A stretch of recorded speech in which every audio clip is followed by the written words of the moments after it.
Hello guys, welcome back to my channel Earth Mom Reactions. मैं हूं ज्योति और welcome है आप सभी का मेरे चैनल में। सो गाइस, मैं reaction based YouTube content creator हूं। मेरा एक और चैनल है अर्थ मॉम देहरादून। बेसिकली मेरा वो मेन चैनल है और ये मेरा सेकेंडरी चैनल है। मैं पिछले 3 साल से सोशल मीडिया पे रिएक्शन वीडियोज़ बना रही हूँ और पिछले 3 साल का मेरा एक्सपीरियंस रिएक्शन फील्ड में बहुत ही अच्छा रहा है।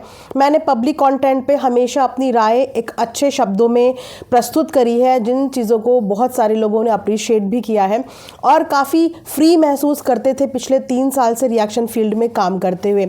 लेकिन अभी कुछ समय से कुछ ऐसी चीज़ें हमारे सामने आ रही हैं, कुछ ऐसी चीज़ें देखने को मिल रही हैं जिसके बाद सोशल मीडिया पे 2 तरीके का माहौल बन गया है।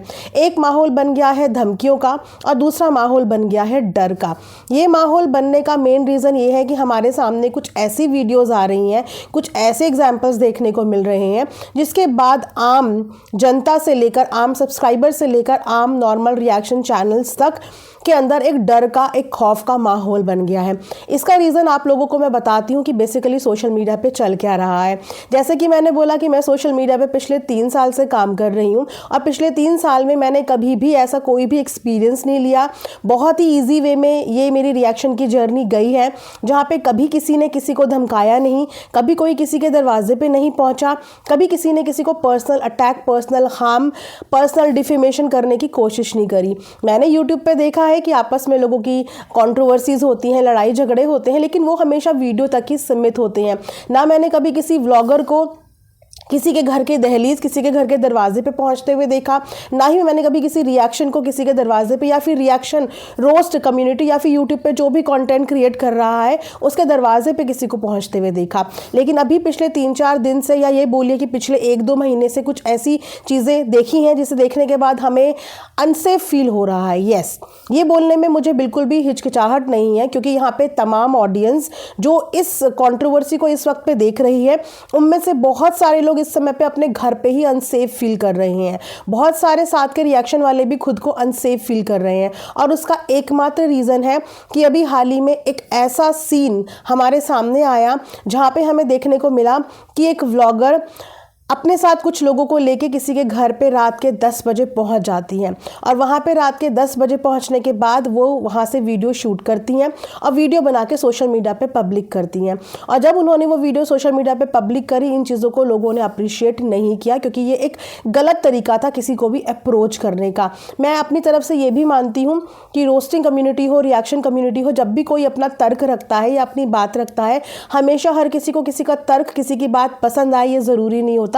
लेकिन अगर किसी को किसी की बात पसंद नहीं आ रही, किसी की बात से कोई आपत्ति हो रही है, तो उसका एक प्रॉपर प्रोटोकॉल होती है जो फॉलो की जाती है, उसका एक प्रॉपर प्रोसेस होता है जो फॉलो किया जाता है। लेकिन यहाँ पे ना तो हमें कोई प्रोसेस होता हुआ दिखा, ना ही हमें कोई प्रोटोकॉल फॉलो होती हुई दिखी। हमें बस एक दिन अचानक से ये दिखता है कि किसी के घर पे रात के अंधेरे में पहुंच जाया गया है और जब वो इंसान उस घर पे नहीं मिला तो उस इंसान के बुजुर्ग पिता को थाने तक पहुंचा के लाया गया है और वहां से उनका बाकायदा लाइव रिकॉर्डिंग पब्लिक में लाइव करी गई है। ये सब देखने के बाद हर एक इंसान जो सोशल मीडिया पे अपना फ्रीडम ऑफ एक्सप्रेशन, जो कि यूट्यूब गाइडलाइन के अंतर्गत आता है, यूट्यूब की पॉलिसी में हमें अपनी freedom of speech, freedom of expression express करने की पूरी आज़ादी है और ये यूट्यूब की तरफ से ही नहीं, ये हमें हमारा संविधान भी देता है। लेकिन उसके बाद अगर अपनी बात रखने का ये अंजाम होता है कि आपकी बात रखने की वजह से आपकी फैमिली, आपके घर के बुजुर्ग, आपके घर के बच्चे, आपके घर के प्रेग्नेंट लेडीज़, उन सबको अगर थाने में बिठा दिया जाएगा और उसके बाद वहाँ से बाकायदा उनकी लाइव करी जाएगी, तो ये सब चीज़ें अनसेफ हैं, जिसकी वजह से इस समय पे सोशल मीडिया का माहौल सही नहीं चल रहा है। अगर बात करें उस लेडी की, जिस लेडी के घर पे पहुँचा गया रात के अंधेरे में, उस लेडी का अभी कुछ अता पता नहीं है, लेकिन उस लेडी की वीडियोज़ आ रही है। वीडियो के माध्यम से वो काफ़ी डरी हुई, सहमी हुई दिख रही है। पिछले 3 वीडियो से वो सिर्फ रो रही है और रोने का रीज़न वो ये बता रही है कि वो जहाँ जाती है उसकी लोकेशन ट्रेस हो जाती है, वो जहाँ जाती है उसका एड्रेस पता चल जाता है, वो जहाँ जाती है उसकी नेटवर्क के द्वारा उसकी लोकेशन ट्रेस कर ली जाती है और वो इस वजह से बहुत ज़्यादा परेशान है। यहाँ तक कि उन्होंने अपनी वीडियो में ये भी बोला है कि मुझे समझ नहीं आ रहा कि मैं क्या करूँ, कभी कभी ऐसा लगता है कि मैं अपने साथ कुछ गलत कर लूँ। वो अपने पिता के साथ हुई बेइज्जती बदनामी, अपने परिवार के साथ हुई बेइज्जती बदनामी से बहुत ज़्यादा डिप्रेस है, बहुत ज़्यादा टेंशन में है। ये सब चीज़ें उनकी शक्ल से देखने को मिल रही है। और जैसे जैसे उनकी वीडियो सामने आ रही है ना, उस तरीके से जो पब्लिक है उनका मोरल डाउन हो रहा है। पब्लिक बहुत ज़्यादा घबरा रही है।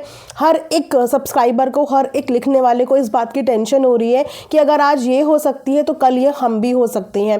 क्या सब्सक्राइबर्स का अपना ओपिनियन कमेंट सेक्शन में लिखना उनके लिए इतनी बड़ी गुनाह बन जाएगा कि उसकी सज़ा उनको दर दर भटकना पड़ जाएगा, उनके माता पिता को इसकी सज़ा भुगतनी पड़ जाएगी, उनको अपने ही घर से भटकते भटकते कहीं और जाना पड़ेगा। सच बताऊं तो मैंने आज तक कभी किसी बड़े से बड़े क्रिमिनल को भी इस तरीके से भागते हुए नहीं देखा, जिस तरीके से मैं एक औरत को देख रही हूँ कि वो समझ नहीं पा रही है कि उसको आगे क्या करना चाहिए। और लगातार वीडियोस उनकी आ रही हैं। और इसी के साथ साथ मेरे कमेंट सेक्शन में भी कुछ ऐसे लोग हैं जो कमेंट सेक्शन में लिखित रूप में इस बात की धमकी दे रहे हैं कि अगर तुमने भी कुछ बोला, अगर तुमने भी इस बारे में बात करी तो नेक्स्ट नंबर तुम्हारा भी लग सकता है। और ऐसे कमेंट सिर्फ मेरे पास ही नहीं आ रहे हैं, मेरे जैसे और भी लोग जो रिएक्शन फील्ड में हैं, मेरे जैसे और भी सब्सक्राइबर, एक आम नागरिक भी अगर इस चीज़ के बारे में अपनी प्रतिक्रिया जाहिर कर रहा है, जो कि वो वही बोल रहा है जो सोशल मीडिया पर वो इस वक्त देख रहा है, तो उसको इस तरीके से धमकी आ रही है। अब चाहे वो धमकी मेरे ही कमेंट सेक्शन में रिटर्न स्वरूप हो, चाहे वो किसी ऑडियो फॉर्म में हो, चाहे वो किसी वीडियो फॉर्म में हो, क्योंकि मैं अपने चैनल की इस तरीके से गारंटी ले सकती हूँ कि मैंने आज तक अपने चैनल से कभी भी किसी के साथ लड़ाई नहीं करी है।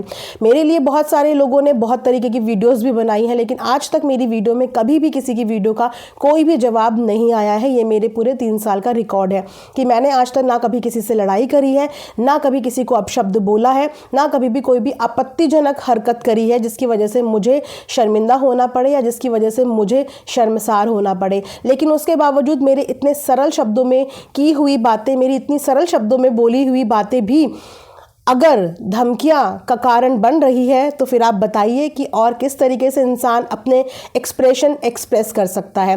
क्या मैंने ये चैनल डरने के लिए खोला था?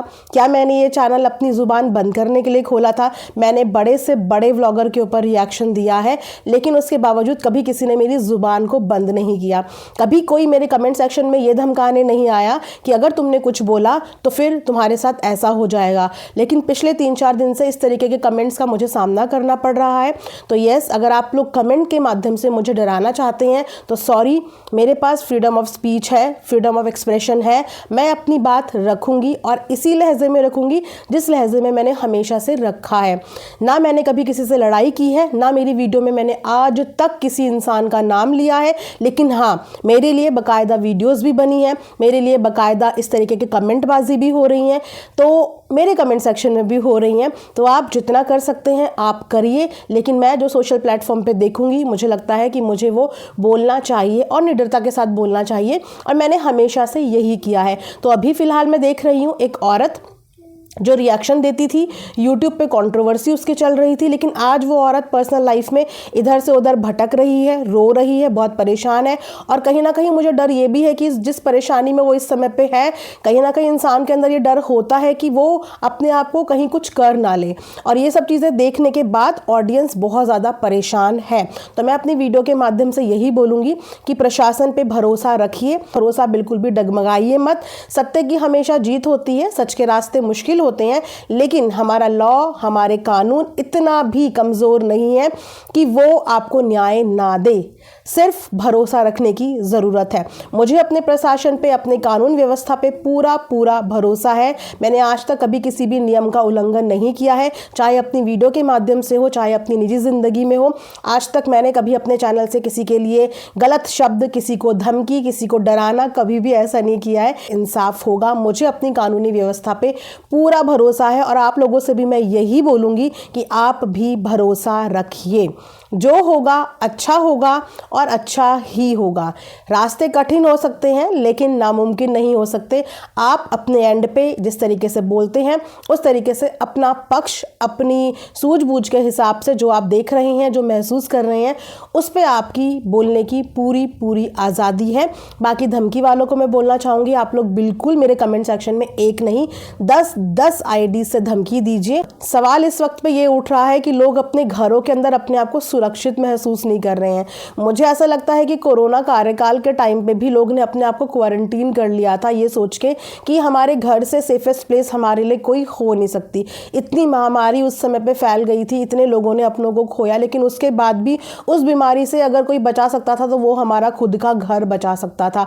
बाहर चाहे कैसा भी माहौल हो, लेकिन इंसान अपने घर में अपनी पूरी जमा पूंजी लगा देता है ये सोचते हुए कि मेरा घर और मेरे घर की 4 दीवारें मेरे लिए सुरक्षित है। लेकिन इस वक्त पे माहौल ऐसा है कि लोग अपने घर के अंदर अपने आप को सुरक्षित महसूस नहीं कर रहे हैं।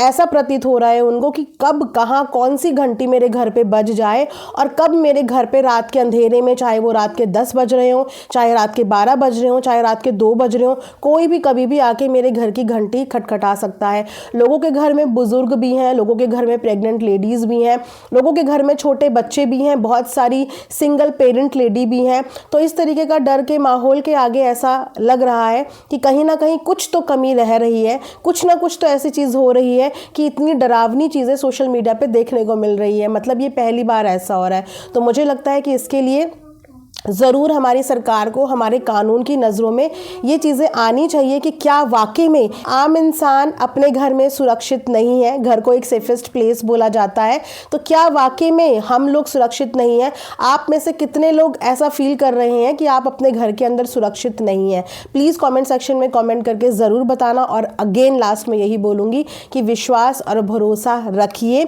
सच्चाई की जीत होती है। और जो चीज़ गलत है उस चीज़ को गलत ही बोला जाएगा, जो चीज़ सही है उसको सही ही बोला जाएगा। अगर कानून का उल्लंघन हुआ है तो उसको उल्लंघन ही बोला जाएगा, और अगर कानून के अंडर में चीज़ें हुई हैं तो उसको कानून के अंडर में ही चीज़ें बोली जाएंगी। सिर्फ वक्त का इंतज़ार कीजिए, धैर्य रखिए। साथ ही वीडियो में यहाँ पे एंड करती हूँ। इसी के साथ ही वीडियो में यहाँ पे एंड करती हूँ। Thanks for watching Earth Mom Reactions. Bye bye, take care, love you all.